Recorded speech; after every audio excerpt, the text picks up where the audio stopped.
आप लोगों के समक्ष कुछ मिनट विचार प्रस्तुत है। अभी हमारे साथी बहुत बढ़िया अच्छे ढंग से एक साखी पर विचार प्रस्तुत किए कि हमारा मन बच्चों जैसा होना चाहिए। बच्चे के अंदर अहंकार नहीं आता है, जब वही बड़ा हो जाता है तो उसके अंदर अहंकार आ जाता है। और साधना करने में सबसे बड़ा रोड़ा, सबसे बड़ा ब्रेकर, जो भी कह लें, इस मार्ग का बाधक अहंकार ही है। हर दिशा में, जिस भी दिशा में अगर आदमी लगता है, उसमें सफलता चाहता है, सफल होने के लिए कुछ प्रयास करता है, लेकिन जब उसे कुछ सफलता मिलती है तो उतने ही सफलता से वो अपने आप को बहुत बड़ा समझ लेता है। बस गलती यही होती है, अंतिम तक ना पहुंचने का कारण यही कि जहां से हम निकले थे कुछ दूर पहुंचे, वहीं कुछ मान प्रतिष्ठा सुख सुविधा मिली और हम वहीं अटक गए। खास बात वही है अहंकार।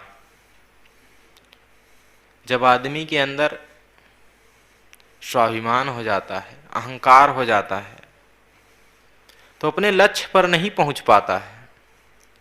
वह जहां पहुंचना चाहता है, जहां जाना चाहता है,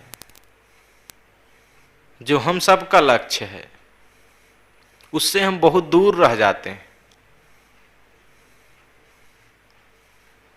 हम बीच में ही अटक जाते हैं।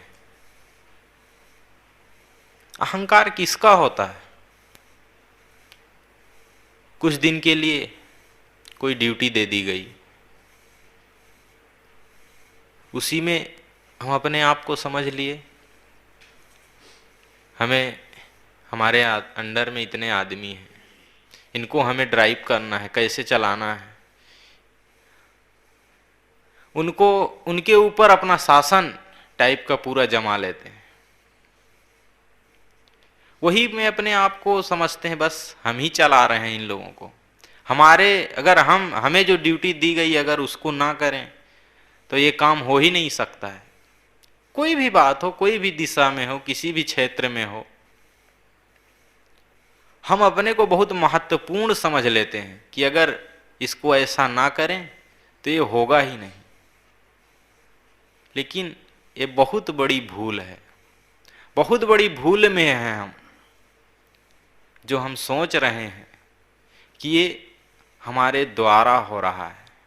गुरुजी कभी कभी सुनाते हैं ना कि एक बैलगाड़ी एक रास्ते से जा रही थी और उसके आगे एक छोटा चूहा भाग रहा था।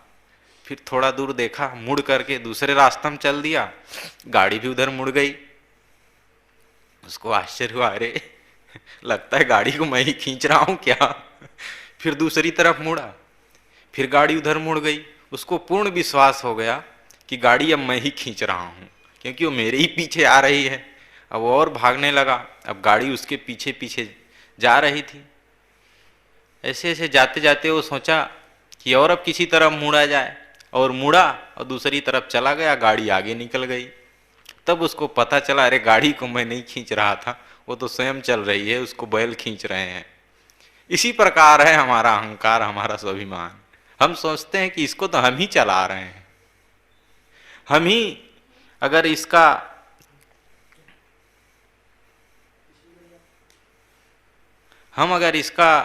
देख रेख ना करें तब ये काम नहीं होगा, इसको और दूसरा नहीं कर सकता है। ये बहुत बड़ी भूल है। हमारी साधना तो यहीं पर बहुत दूर हमसे रह जाती है। जहां हमारे अंदर ये भाव आता है, फिर साधना की तो बात दूर, बस उसी में उलझे रह जाते हैं। हमारे जीवन का हर क्षण ऐसा बीते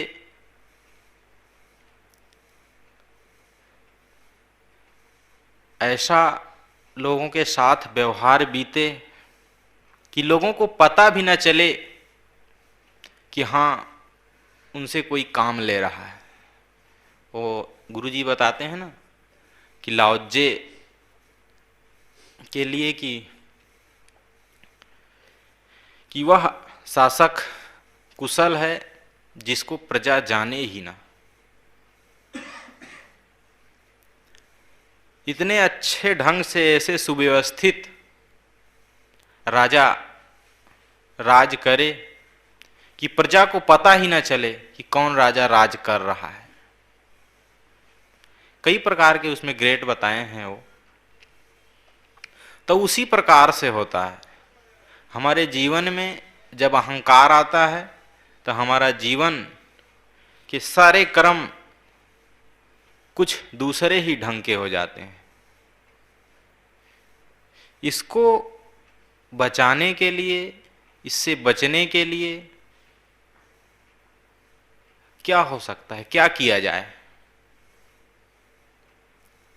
क्या उपाय हो सकता है?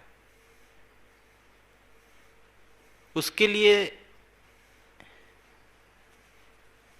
साधारण सी बात है कि जैसे सब आदमी सोचे जिस काम में आज हम इतना सफल हुए हैं उसमें जब हम शुरू में लगे थे तो हमारे अंदर कितनी लगन थी।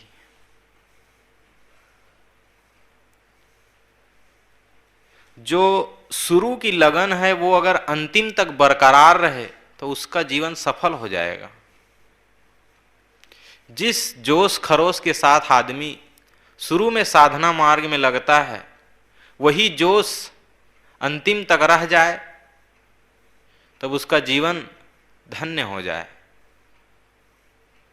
जब आदमी के अंदर अहंकार आता है तब उसको ये ख्याल नहीं रहता है किसी दिन जब मैं यहाँ आया था तो मन में ये सोचा था कि यहाँ रहूँगा, रूखी सूखी खा करके गुजारा करूँगा।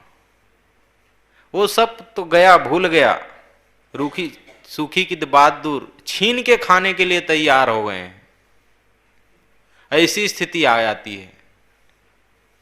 क्या सोच कर आए थे? कोई भी हो, बड़े छोटे, सब जानते हैं हम कितने पानी में हैं, क्या क्या गलती है हमारे अंदर।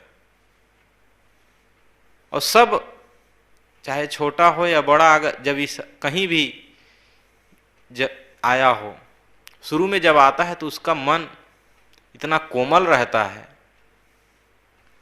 इतना विनम्र, कोई भी हो। लेकिन वही आगे चल के कुछ मान और प्रतिष्ठा, अहंकार के 3 रूप बताए थे ना देवेंद्र साहब एक दिन, मान, अभिमान और प्रतिष्ठा है, देहाभिमान। हाँ, अधिकतर अभिमान आदमी को अपने शरीर का ही होता है। समाज में थोड़ा प्रतिष्ठा मिली, लोग बड़े कहने लगे उनको, उसी में फूले नहीं समा रहे हैं। कोई चीज आश्रम या समाज या परिवार, कोई भी चीज का काम इतना नियमित ढंग से हो जाता है कि पता भी नहीं चलता कभी कभी ये कैसे हुआ। लेकिन उसके पीछे हम अपने आप को मुद्दा देते हैं, इसको करने में मेरा हाथ था, मैं ही इसको सफल बनाया, इसको मैं ऐसे किया हूं, इसको भी मैं ही ऐसे किया हूं। उसी में आदमी को अहंकार जगता है। वो एक आदमी था ना, रास्ते रास्ते जा रहा था तो उसको प्यास लगी, शाम का टाइम, तो बगल में देखा कहीं कुआं वुआं हो, तो देखा बगल में एक कुआं था, सोचा पानी पिया जाए। रस्सी उठाया, जैसे बाल्टी अंदर डाला, झांक के देखा तो उसके अंदर चांद दिखाई पड़ा उसको, छाया चांद की ऊपर, जो बादल में आसमान में चांद निकला था उस कुएं के अंदर उसको दिखा। वो सोचा अरे चांद इस कुएं के अंदर। परेशान, रोज में जब सोता था रात में देखता था वो ऊपर रहता था, आज इस कुएं के अंदर कैसी मुसीबत में फंस गया है। बेचारा परेशान, करे तो करे क्या, अकेले जंगल में। बाल्टी खोला और रस्सी डाला कि रस्सी डालता हूं और चांद पकड़ ले और खींच लूं, बाहर निकल आए। रस्सी डाला और रस्सी किसी पत्थर में फंस गई अंदर। अब वो खींच रहा है, खींच रहा है, खिंचा ही नहीं रहा है। एक बैग झटका से खींचा तो रस्सी छूट गई और गिरा पीछे, ऊपर को लेट गया पीछे को। आंख खोला तो ऊपर चांद दिखा। उसके दिल में तसल्ली हुई, चलो चोट तो लगी लेकिन चांद को निकाल तो दिया मैं।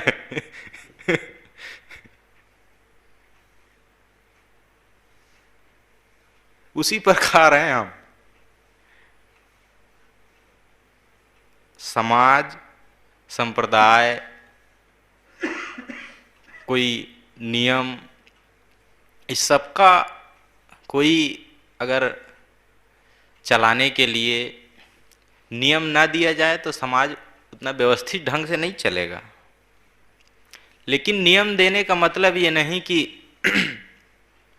हमको पूरा सर्वे सर्वा हम सब पर शासन करें, या अपना खास रूप से अपना स्वभाव बिगाड़ें। हम एक शब्द में कहा जाए तो हम अपने आप को उस जगह रह करके बचा ले जाएं, बस सबसे बड़ी महानता है। ऊंची जगहों पर फिसलने का अधिक चांस रहता है। वहां पर अगर आदमी बच जाए तो हर जगह बच जाएगा। जीवन का हर क्षण कैसे बीते तो जीवन सफल माना जाए।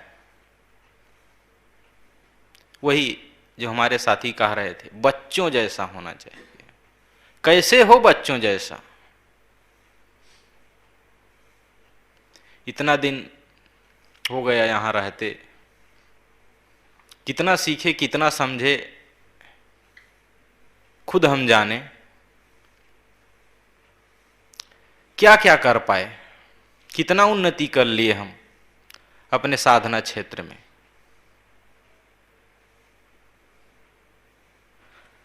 अगर हमारे जीवन से खास केवल वही एक अहंकार बस निकल जाए तो बहुत कुछ समाधान हो जाए। बहुत, हर चीज में, छोटी छोटी चीज में अहंकार हो जाता है।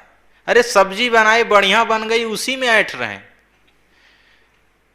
अरे हम बनाते हैं तो ऐसे बनाते हैं। आश्रम में कोई भी आदमी ऐसा नहीं होगा कि कोई कभी ये सोचे कि मैं बनाऊं और खराब बन जाए। भले रोटी जल जाए लेकिन उसकी सोच ये रहती है कि मेरे से अच्छा बने। लेकिन अब नहीं, कला है, नहीं हो पाता है, उस ढंग से नहीं कर पाते हम जैसे आप कर लेते हैं। जो कर लेते हैं इसका मतलब ये नहीं कि वो बस पहुंच गए अंतिम स्थिति में।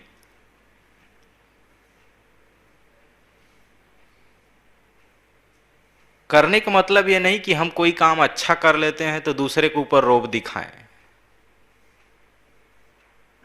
भूल वहीं होती है,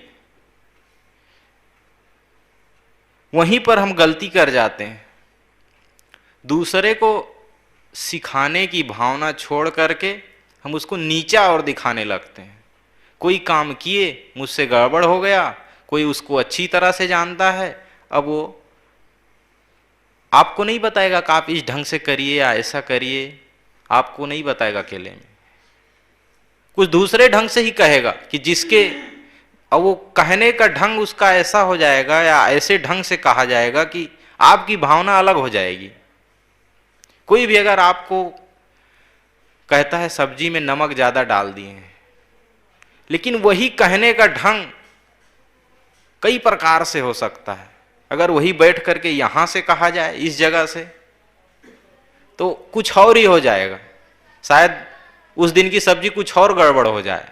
लेकिन उसी को कुछ और दूसरा तरीका सोचा जाए बताने का, समझाने का, जो सुधार का है, जिससे ये विश्वास है कि हाँ इसमें सुधार होगा, तो सुधार हो सकता है। लेकिन जगह, स्थान और बोलने का ढंग कुछ ऐसे होता है कि आदमी के अंदर कुछ अलग सा रिएक्शन हो जाता है उस शब्द का, जब कोई कहता है वर्तमान में। कुछ अपनी भी कमजोरी रहती है कि हम नहीं समझ पाते हैं, हमें समझना चाहिए उसको। हमारे जीवन का हर क्षण ऐसे बीते कि हम इससे अपने आप को दूर रखें, इस अहंकार से। छोटी छोटी बातों के लिए जो मन में अहंकार आता है, उससे अपने आप को बचा ले जाएं, तभी हमारा जीवन सफल हो सकता है। बस और अधिक कुछ नहीं कह सकता मैं। जो कुछ गलती हुई हो उसके लिए मैं क्षमा चाहता हूँ। बोलिए सद्गुरुदेव की जय।